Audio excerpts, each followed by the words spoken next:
سلام. قسمت دوم سفرنامه یوگی و دوستان، سفر از گهر.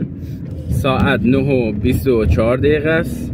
اول جاده سفید داشتیم، دوباره دوستان هستم تا جاشان عوض شده، ولی موسی نارنجی هنوز هست اینجا، لباسش عوض شده. من راننده هست.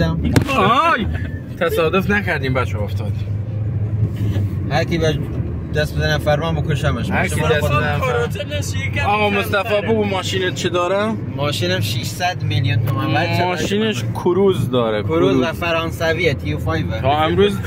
تا امروز نمیدونست چجور کار میکنه، فعال میشه. امروز یاد گرفتن سر هر پیچی با کروز میره. با مهندس اسدی. بعد دونگم نمیدم. ماشین چند صد میلیونیش انداخته 600. بعد کدام حق نره آهنگ بذاره، فقط خودش فقط اجازه داره آهنگ بذاره. دادار مهربانی هستم. بله. یه تصویری از منظره اطراف بدون نشون میدم که بدونین چقدر خدا بیکاره و جای اینکه بشینه رو اخلاق و رفتار بنده هاش کار بکنه و جای اینکه یه ببین من درستش کرده پولی بهشام بده و یه کمی زندگی اینا رو درست بکنن، بیکار مینیشه چه درست میکنن. نگاه کنید ده اینا حال زد میزنم ورش کو بمبا بده.